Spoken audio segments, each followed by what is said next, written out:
I'm Robin Miller-Brecker. And I'm Karen Lenzer. Welcome to Seeking Center, the podcast. Join us each week as we have the conversations and weed through the spiritual and holistic clutter for you. We'll boil it down to what you need to know now. We're all about total wellness, which to us means building a healthy life on a physical, mental, and spiritual level. We'll talk to the trailblazers who will introduce you to the practices, products, and experiences that may be just what you need to hear about to transform your life. If you're listening to this, it's no accident. Think of this as your seeking center and your place to seek your center. And for even more mega inspo, sign up for Seeking Center, the newsletter at seekingcenter.app.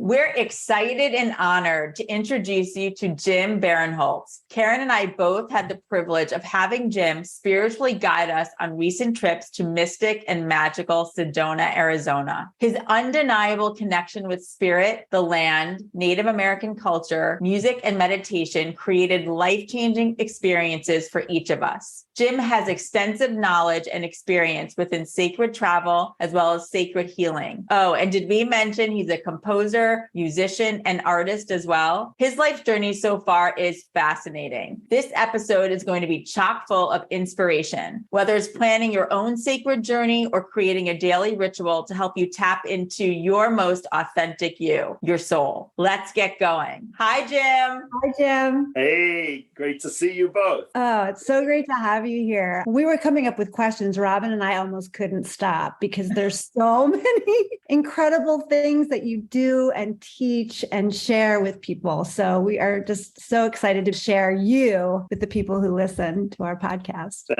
Thank you. I'm very honored and flattered by your words. Happy to be here. Well, let's start by talking about what you do. You refer to yourself as a ceremonial artist, and others refer to you as a shaman. And when we were coming up with how to refer to you today, we had a discussion about it. And you really were able to express to us the idea and the meaning of shaman to you and to Native American tribes and so forth. And we'd love to hear more about that. What does a shaman mean? Okay, it's an important question in our times where we have so much intercultural and cross-cultural activity going on. Going back not so far in time, a few hundred years, most of us, of our ancestors, lived in small communities, not with that much contact with people in other parts of the world. So now we have this global society. We have this technology that puts us in communication with each other. We can hop on an airplane and be on the other side of the planet within hours. So in that process, there has been a lot of cultural appropriation going on. And some of it is just part of the organic process that happens when cultures meet each other. And some of it is sensitive, shall we say. And as a modern person who grew up in a big city, but now lives more out in nature, close to the land, it's a very important thing for me because although I do relate strongly to Native American culture, I relate to many Native cultures. I relate to my own ancestral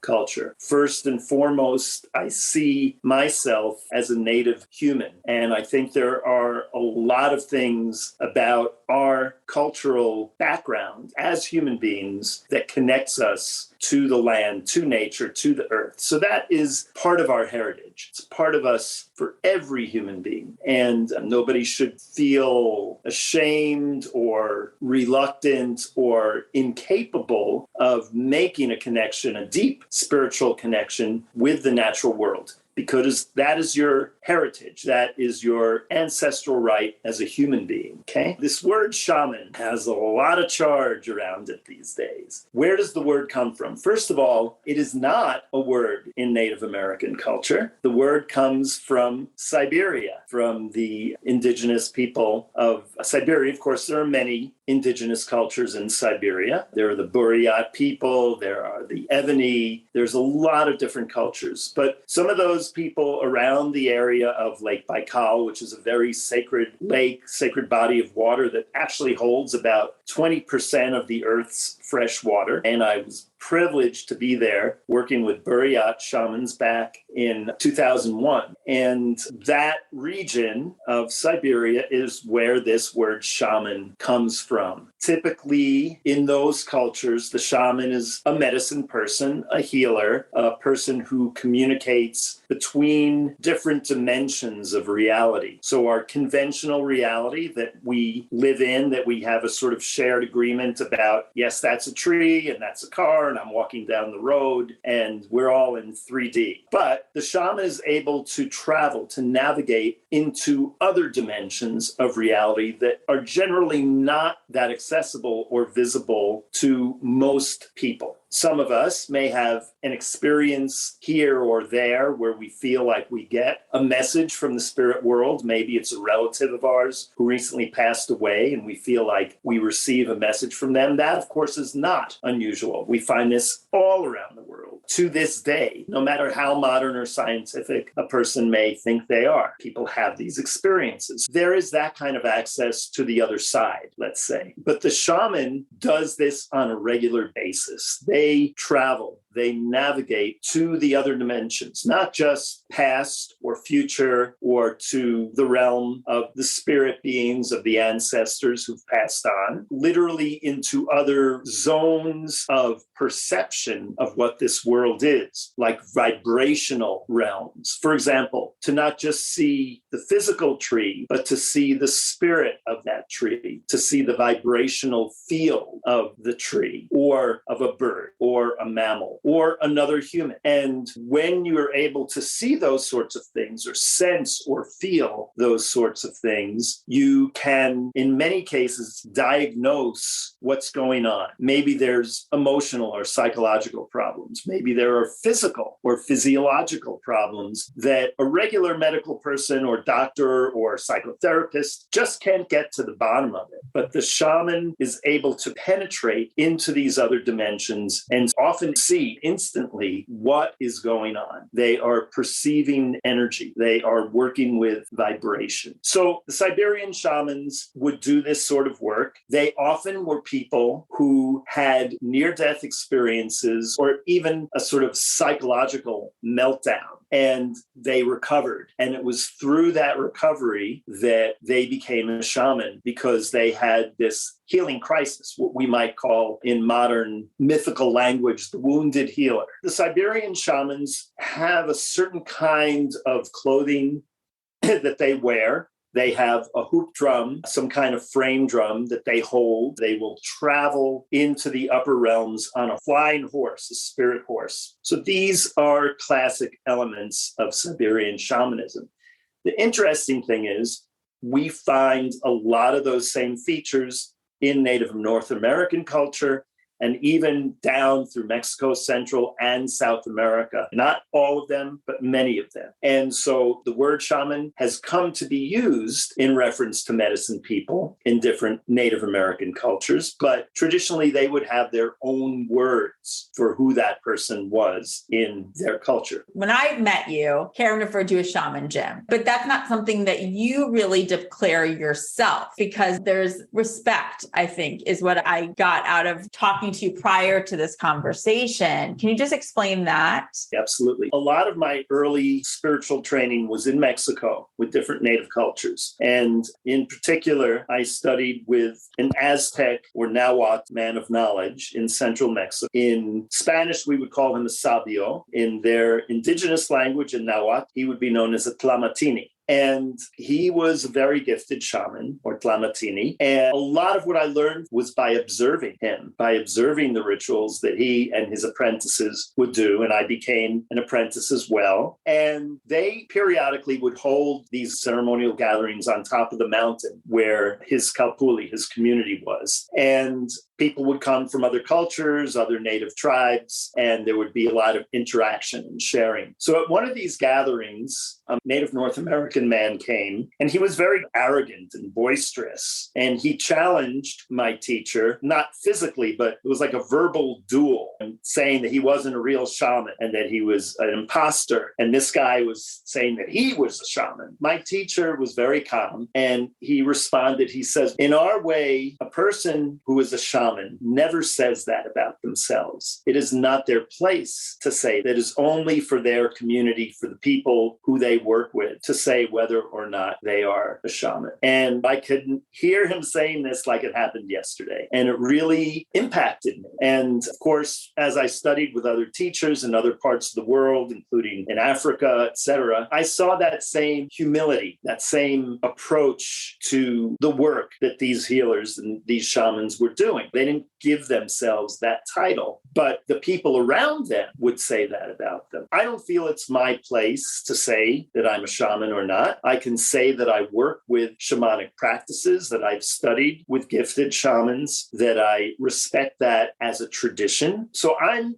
very careful how I navigate around this territory, because it is not my desire to offend anybody, but to really honor my native teachers from around the world, to honor all these traditions, to simply do the work I do. And if others want to say I'm a shaman, that's fine. It is a tradition that is found all over the world in one form or another. There's a great book, academic book, by a Romanian anthropologist named Mircea Eliade, and it's called Shamanism. And anybody who's really interested in shamanism, I recommend they read that book, because it gives you a global perspective on this tradition. I think that says so much about you, Jim, and the integrity that you have. I didn't know the depth. You're a walking encyclopedia, but you've actually lived it too. So it's just so much to discuss. Even though I'm not very good with technology, I am grateful to technology for a lot of the things it's enabled me to experience in my life. One of which is to get on an airplane. Like, homage to all those pilots who got me safely from one place to another. Thanks to them, I got to experience shamanism in Nepal, in Siberia, in different parts of Africa, in South America. And I have a global perspective because I've been in about 90 different countries. Wow. Okay, so you've been in 90 countries. We know that you grew up in New York. What led you to Sedona? Yeah. So New York City is an international city, first and foremost. Before it's an American city, it's an international city. There are people there from every part of the world, speaking all different languages, different ethnicities. My parents were very involved in the arts. So I got to go to lots of museums, lots of theater performances, dance performances, concerts, music performances. And having that international exposure as a child enabled me to have a window into some of these indigenous cultures around the world, some of those shamanic traditions. And I was drawn to that. I was attracted to that. In 1970, I was 13 years old. The first Earth Day happened in April of that year. And it was in Bryant Park in New York City. It might have been a few other places, but that was the main location. And I was there at Bryant Park. And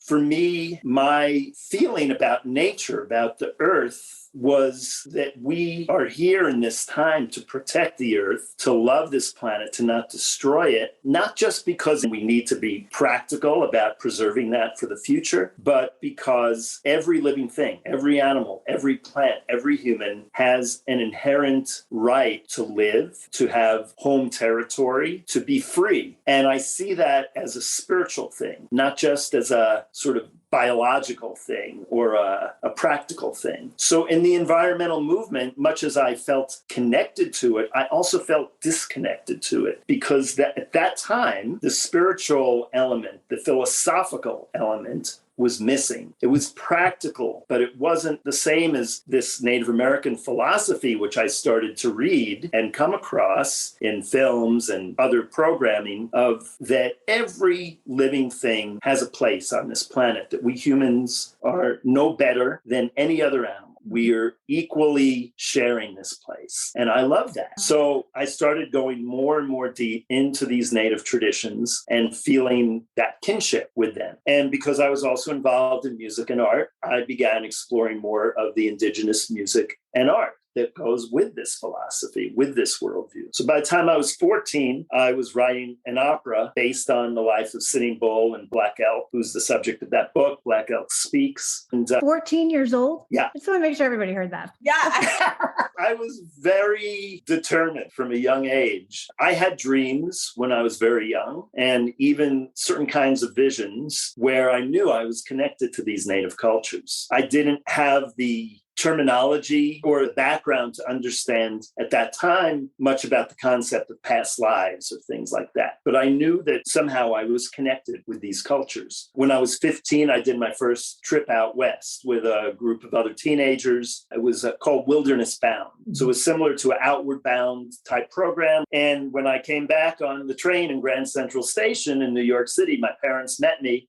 And I'd grown my hair long and I had a staff with feathers tied to it. And they just looked at me and they nearly had a heart attack. They were like, what happened? I'd already gone native. Wow. And I knew then I would move to the West. I felt at home in the West. There were more feelings of connection with the Native American cultures because they had not been as decimated as a lot of the cultures back east. But ultimately, I did end up working with a lot of Native American people on the East Coast, with Powhatan Nation, with the Mohawk Nation and other Iroquois people or Haudenosaunee people in upstate New York, with Wampanoag teachers in Massachusetts. So where did you go really from New York? And then how did you start your whole journey of traveling that led you to the sacred travel journey? When I left the Northeast, basically a year after college, I moved to New Mexico and I lived there for 7 years. That was a chance for me to deepen my involvement with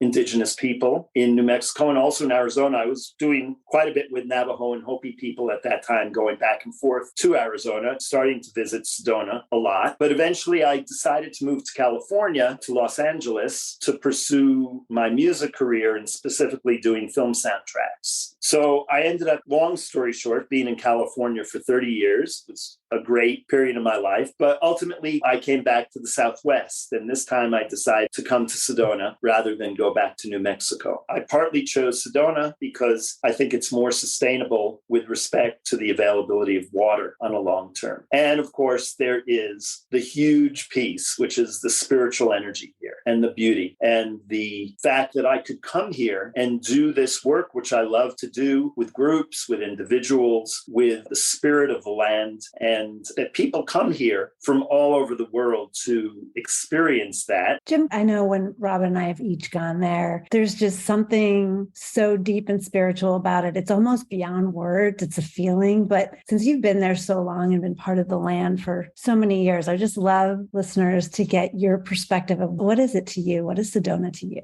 One of the things about Sedona that makes it so special, from my experience, it is the most responsive place I've ever been in terms of how nature responds to our prayers, to our thoughts, to our ritual and ceremonial actions. For example, just yesterday, I had a group of 11 women here, all of whom lost a child within recent years. They are bereaved mothers, which is a huge thing for them to carry. And so we did a ceremony in the medicine wheel around the spirits of their children, working with the four directions, a lot of water ceremony as part of that. And we were receiving rain and messages, sounds, and flyovers from birds at all the most appropriate moments as this ritual was happening. And it was obvious to everybody that this was going on. The thunder would roll at auspicious moments when we said or did a certain thing. So finally, at the end of the ritual, I had everybody turn and face to the east and hold their hands up towards the east. And I sang a Navajo song that is traditionally done when a child is born at their first sunrise of their life. And it's part of what's called the Beauty Way song. And as we're doing this, a huge rainbow appears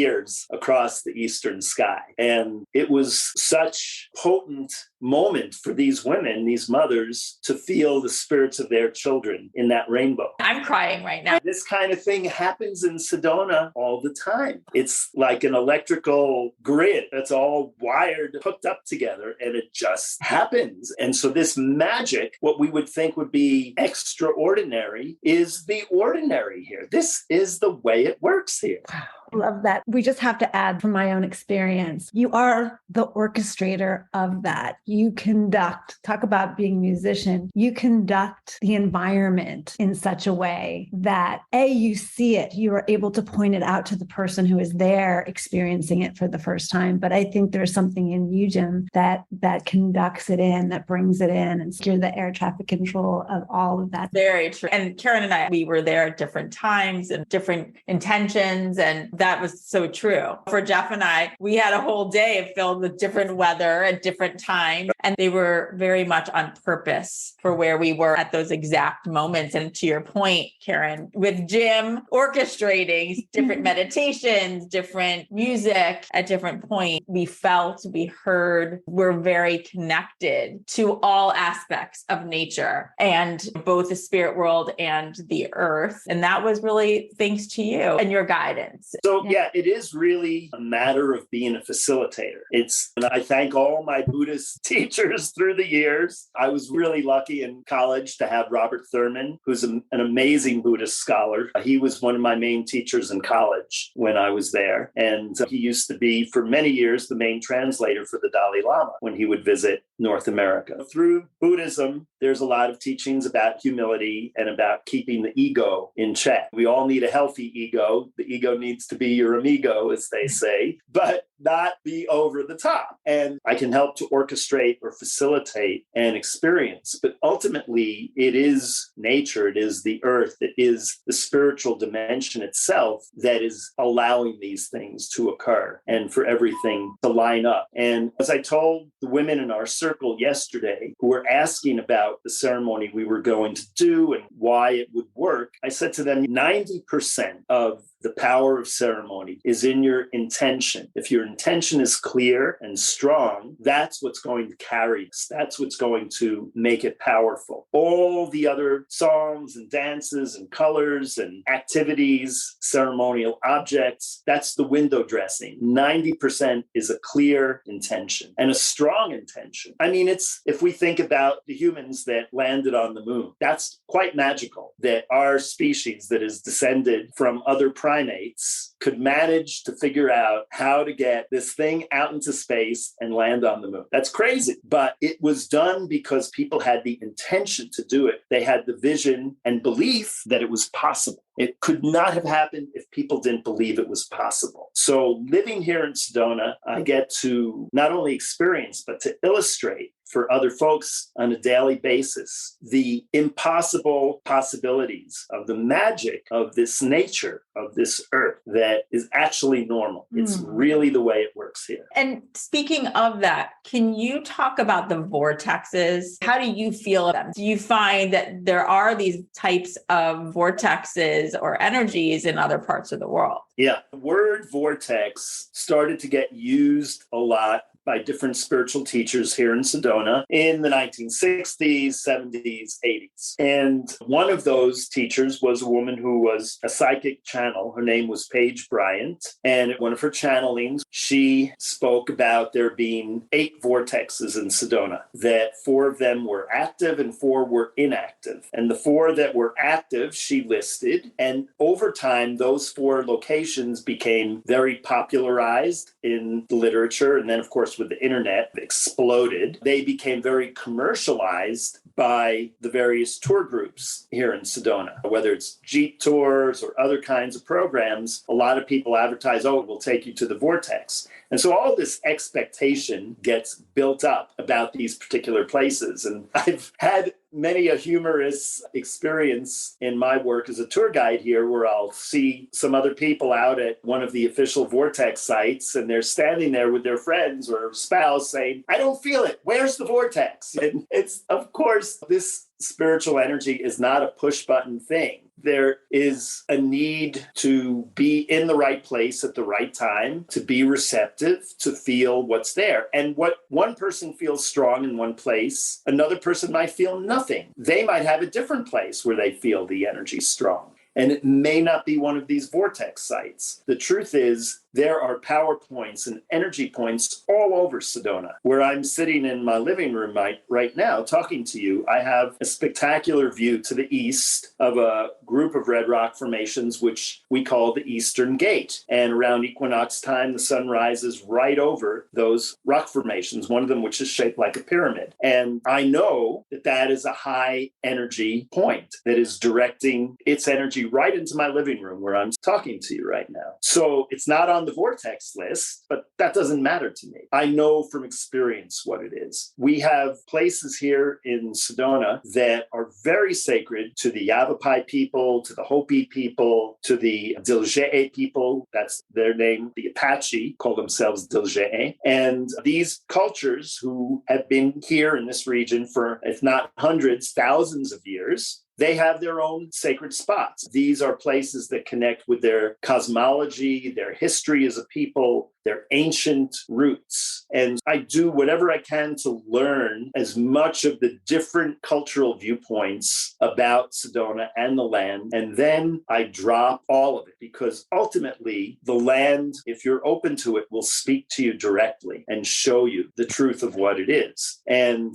this land is 350 million years of the Earth's history exposed. So it's a lot older than the human presence on this planet. And the rocks really don't care what we call them. They are what they are. And that for me was so important when I first came to live in Sedona, to really open up to the spirit of the land, to let it show me how its energy works. And I came to understand the different chakra points or energy center points in Sedona in a different way than other people have attempted to explain it. Not that anybody else's view is wrong. It's just that the land showed me in its own way a view or a vision of how I could understand it and share that with others. And the chakra system, the way I see it here, is circular. It's not linear. In our bodies, we have this thing called the spine that's vertical. And so our chakras are lined up along the spine vertically. And so people who've tried to map out the chakra system in Sedona have tried to do it vertically, like it's on a line. And I was shown very clearly that if you look at how the land itself is laid out here, it's in a big bowl of red rock. It's circular. It's not linear. And most things in nature are circular. Black elk, who is, although I never knew him when he was alive, he died before I was born, but I consider him one of my teachers. And in his writings, he says, everything an Indian does is done in a circle. And that is because the power of the world works in circles and everything tries to be round. So from that perspective, seeing Sedona, I could see that the chakra system was round. It was circular. And eventually I will do a more public presentation about that. So we have these chakra points globally. Each continent has all the chakra points. I've been mapping this out for years. The sacred sites or power points or energy centers around the world, whether it's the pyramids of Giza or it's Stonehenge or it's Machu Picchu or it's Mount Kailash in Tibet, all these points are just like Sedona. They're these energy centers, these natural energy centers. Some places people have built structures, they've built temples that mark those points. Other places, it's just the nature itself that is what we might call, as we do sometimes here in Sedona, a landscape temple. The earth organically formed these structures of red rock in such a way that they have symmetry, they have balance, they relate to each other, just like an architect designs a sacred site to have symmetry and balance. And to me, I don't see the vortexes, quote unquote, of Sedona as something unique and completely independent of all the other sacred sites in the world. This is one of many. All of those places have what we might call a vortex. It's like an energy that is funneling up and down. It's like a spiraling energy that comes down into the earth, that comes back up out of the earth into the sky. And sometimes these spiraling energies, these vortex energies, manifest in unique ways. And it may be something that you sense or feel more than you see as a visual thing. But I can tell you, for example, that when I first went to Hopi land, the mesas where the Hopi people live now in the northeast of Arizona, I felt and saw the same energy that I felt and saw when I was 17 years old and I went to Jerusalem for the first time. And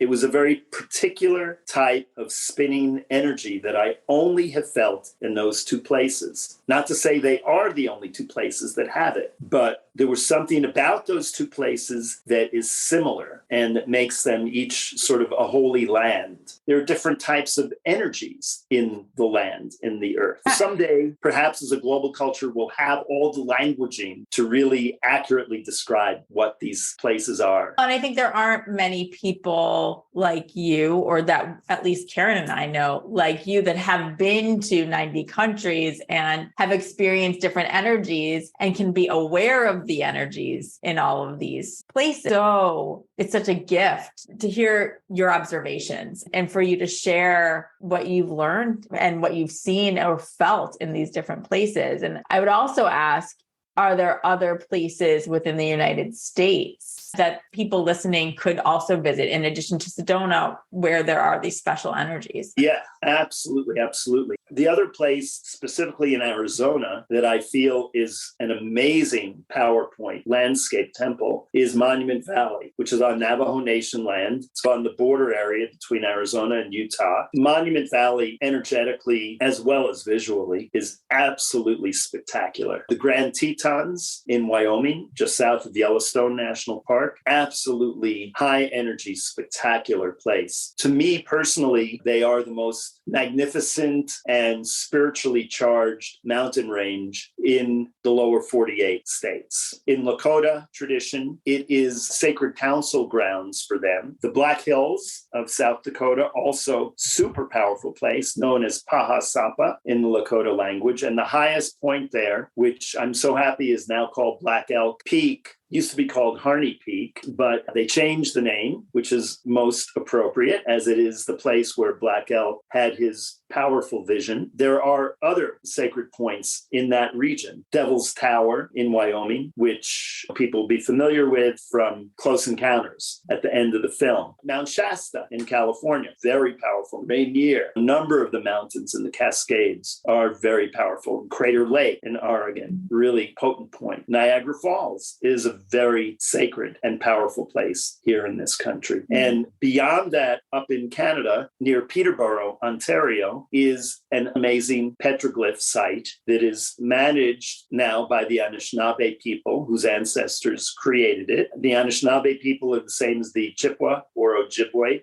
people. They're just known as Anishinaabe in Canada, but it's the same culture. And there are over 500 petroglyphs or rock carvings in this huge granite rock slab there. And it is a powerful place in the Northeast that not many people know about, but worth going to. I recently visited some of the ceremonial mounds of the Calusa culture in Florida, along the Gulf Coast of Florida. People think of Florida, they think of high-rise buildings, condos on the beach, but there were indigenous cultures in Florida that built ceremonial mounds up to 60 feet high that they used like pyramids, just like down in Mexico.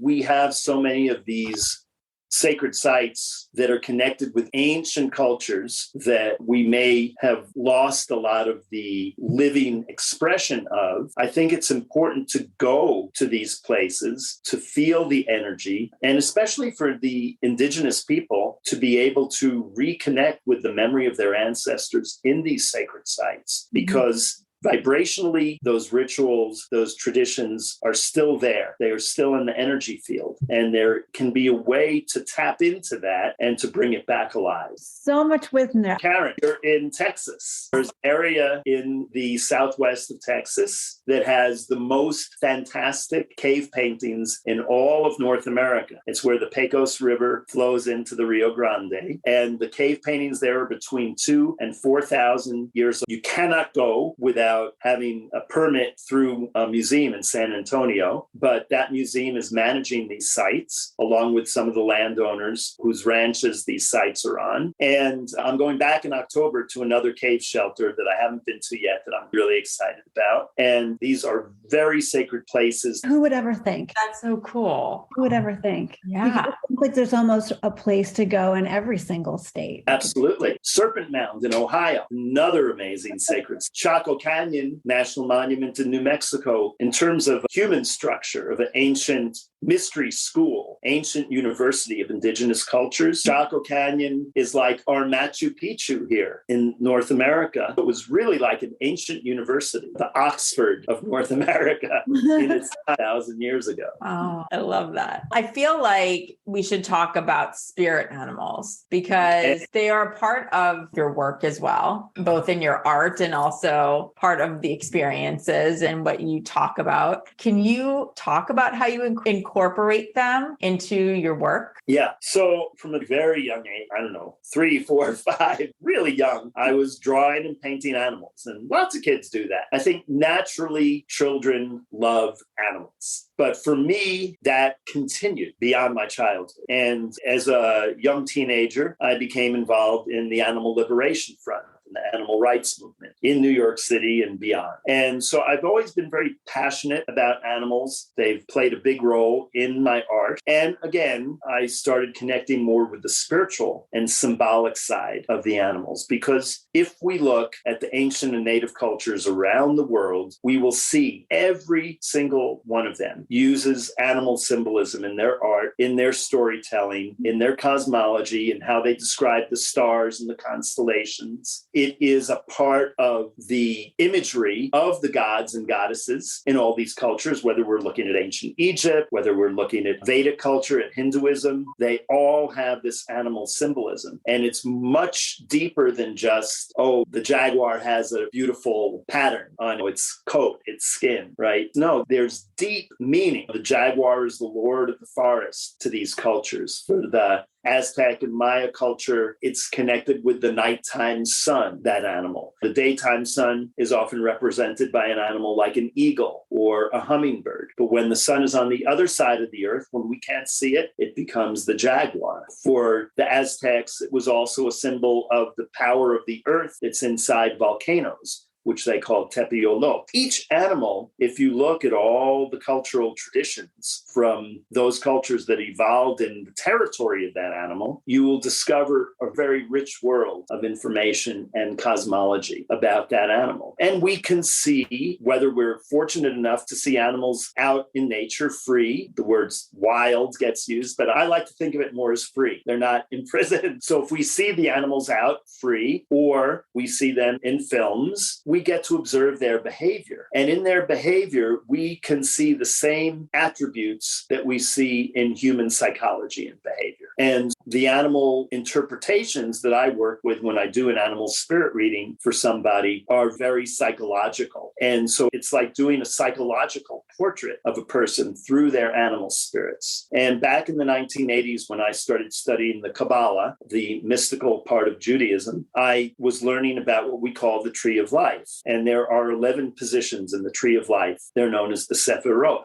And it's not the same as the chakras, but it's similar in the sense that each of these 11 positions represents a certain kind of energy, a certain kind of attribute or quality. And I had a vision when I was working with my own animal spirits of seeing them in the positions of the tree of life, of the Sephirot. And then I began doing readings for other people where I would see their animal spirits also in these positions. And there's a way that it also correlates with the Native American medicine wheel, because we have in the medicine wheel, north, south, east, and west, which is the number 4. Then we have the 4 points in between, northeast, southeast, northwest, southwest. So that makes 8. Then we have above, below, and center, which is the vertical dimension. So you put the vertical and the horizontal dimension of the medicine wheel together, and you have 11 positions. So the animal spirit readings that I do combine that medicine wheel approach with the tree of life approach. And I go into a trance. I'm chanting, I'm drumming, I'm using the rattle, I'm burning sacred herbs to see a person's animal spirits and give them a energetic and psychological portrait of themselves. And it's also in a way like an astrology reading, because in astrology, we have 9 planets. The Earth, of course, is not used as one of the planetary positions because we're on the Earth. So you have the 8 planetary positions, then you have the sun and the moon, that makes 10, and your rising sign, 11. So for each person's astrology chart, the key number is 11. So then when I do the animal spirit readings, if I go deeper with it, there's a correlation to the planets. And then I can take it out into what I call galactic astrology, where there's a correlation to stars and to constellations. And it goes out into many levels. But all of these are interwoven. They're interlinked.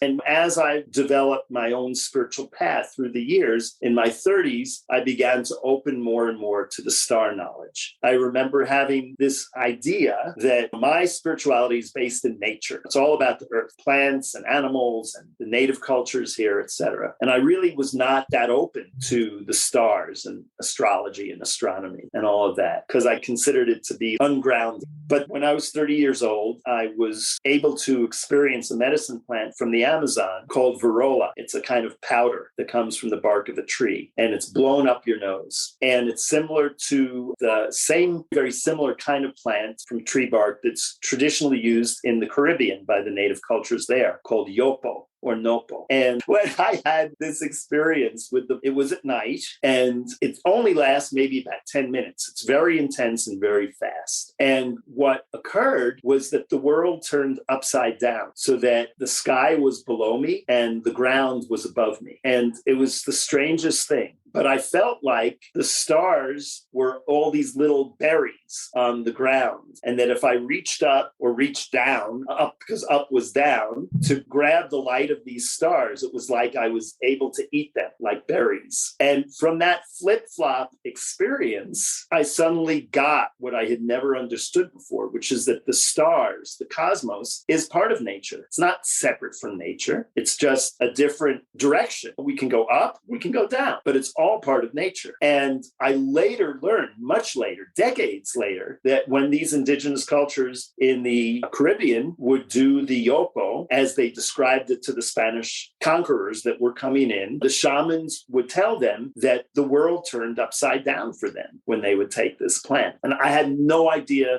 that was what that plant does. It just was what happened to me. I just thought that was unique for me, but it is actually what that plant causes.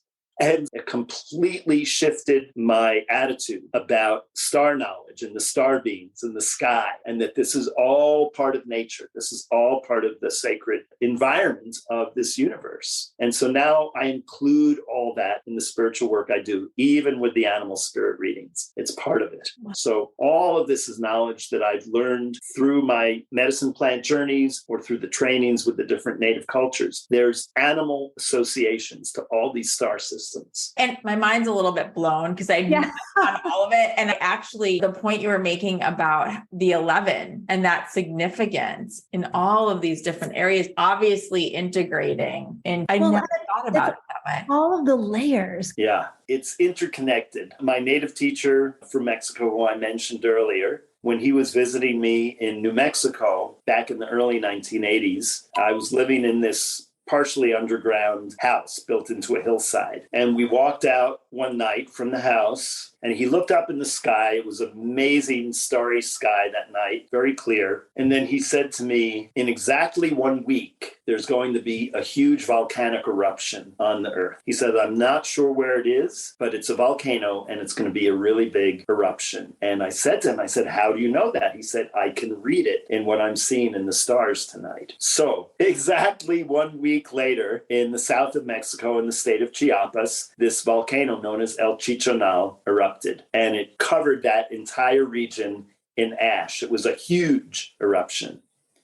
So this man was able to read the sky to predict something that was going to happen in not just the surface of the earth, but from within the earth. There's no question that these things are interconnected. If somebody can't get to one of these sacred places that we've talked about today, can they connect to the land and to spirit from their own home or from their own neighborhood? Is there something that you can suggest? First of all, for each of us, wherever we are, at any moment in time in the center of the universe, as we are experiencing it. We have an above, we have a below, we have a right and left, a front and back. Those are the four directions, the earth and the sky. And you can begin with a meditation to anchor that awareness into your living space or wherever you are, where you step outside, and to see yourself in that sphere of energy. You can ritualize it by lighting candles in each of the four directions in whatever room you're in, or putting certain ceremonial objects. It could be a crystal or a rock or stone, or maybe some colored fabric, like the black, white, yellow, and red fabrics are often used as sacred ties, cotton cloth, and those four colors to the four directions in a room to anchor the four directions of that room, or your office space where you work. And so you do that, and you call in the powers of the directions, and you can make any space a sacred space. And if you're in a big city, most big cities still have parks. New York City has Central Park. I'm not sure what the name of the park is in Chicago. You've got the coastline. And so you go to these places. You've got the sun, you've got the moon, you've got these forces of nature that you can connect with no matter where you live. Embrace your relationship to the forces of nature, both of the ground and of the sky above, and of trees. Trees are magnificent beings. And to just stand with your back against the tree and feel the spine in your body connected with the trunk of the tree, or to hug the tree. There's just so much that we can do. And so what if people think you're weird? If I were walking down through Central Park and I saw people hugging a tree, I would think that is just so cool. I'm so happy they're doing that. Maybe other people would think, oh my God, they're weird, but it doesn't matter. Here in Sedona, fortunately, we can do that kind of stuff. And nobody thinks we're weird. So true. But I think as people become more comfortable with relating to nature in a very reverent and visible way, that becomes the norm. And it's not weird anymore. We agree. And we're beyond. That's our goal, actually. Yeah, exactly. Yes. And one of the things that I wanted to ask too is there was a meditation that you did with Jeff and I on our journey with you. And it was so powerful. It's something that I've now incorporated into my daily practice. Can you talk about, do you remember which one it was? Yes, I do. In the classical chakra system from India, from Vedic tradition, there are 7 chakras. And the 2 highest chakras are the crown chakra, which is at the top of the head, and the third eye, which is in the center of the forehead. So the third eye is connected with our pineal gland. It's called pineal gland because it's shaped like a tiny little pine cone. And it actually is sensitive to light, just like our eyeballs are sensitive to light. But what we can see of the physical world with our eyeballs, our pineal gland can imagine. And so its imagination is activated by light. And our pineal gland developed from our earliest ancestors coming out of the forest, out of the trees, down to the ground, to the savanna, and learning how to use fire to cook the meat of animals that were hunted, but also to warm them at night or when it's cold. And so that fire became the place where storytelling evolved. People didn't have TVs. They didn't have the movie theaters. They didn't have computers. They didn't have smartphones. They had the fire. And so over hundreds of thousands of years, human consciousness, our imagination was activated by the light of that fire in a field of darkness in the nighttime. That's how the pineal gland developed. And we could get vision, not just of what is, but of the future, looking ahead, seeing into the future. So the third eye is very much about that. Now, there's another part of the brain, which is called the hippocampus, and it's more in the central back part of the brain, going towards the occipital region, where the neck meets the head. And so if everybody puts their hand up there in that sort of indentation, if you imagine going into your head a little bit, you'd come to the hippocampus. Hippocampus is the Latin word for seahorse. And they call that part of the brain the hippocampus because it's shaped like a seahorse. So that part of the brain is where our function of memory is centered. Obviously, memory has to do with the past. And so it's very interesting to me that in the development of the classical chakra system, we have the crown chakra, which is in a certain sense represents the eternal present. Everything is really in the present moment. And then in a certain sense, time is an illusion, that the past and the future are really all here in an eternal present. That's a big topic. That's a whole other podcast. Yes, it is. We'll have to do that another day. But in any case, so that crown chakra is connected to the eternal present. The third eye is connected to the future. Why in the development of the chakra system was the function of memory not included as a key point?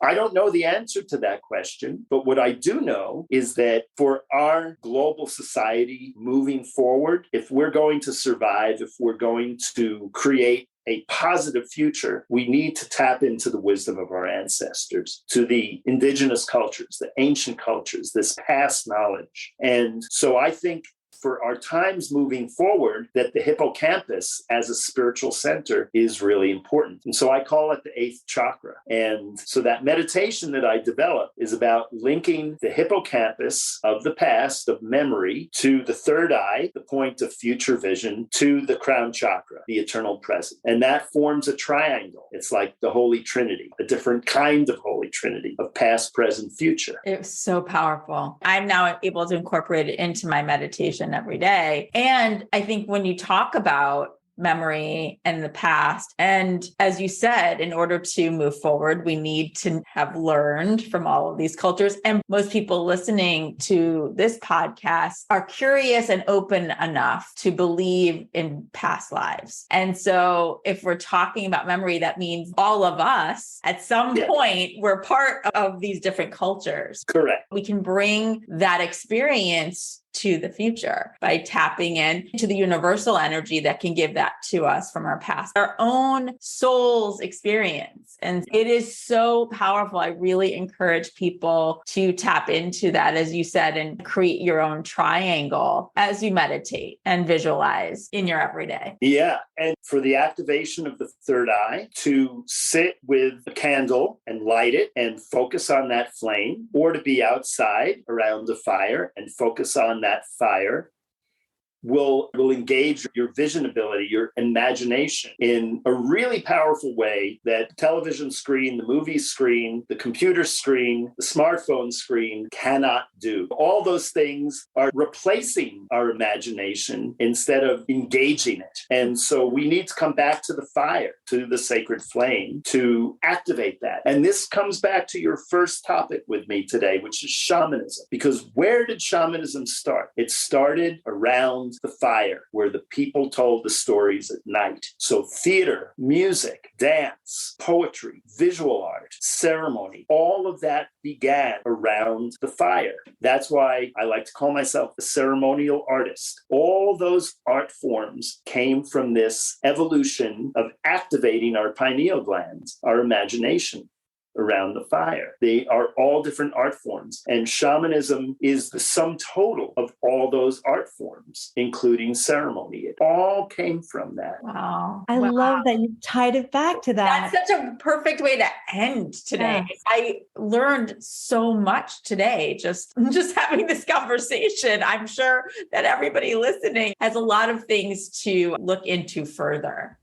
Even this way of ending and talking about the fire, I just haven't thought about it that way. And now when I do think about it, number one, to your point of being able to visualize even stronger, I have such an attraction to fire in terms of we have a fire pit several times a week, and there's like comfort there. There's, and I think it goes to your point of remembering, of activating my third eye. There's a comfort. And there's a celestial correlation also. So what is our biggest fire that any of us experience? The sun. Yes. Okay. So if you gaze into the sun, close your eyes, focus on the third eye, feel the sun, the light of the sun penetrating the center of your forehead and activating that third eye. That is your future vision. That is your cosmic internet. All knowledge, all information is coming to us through the light of the sun. Even what's written in books, we could not read if we did not have light. And the light comes from that fire in the sky. So knowledge is linked with light.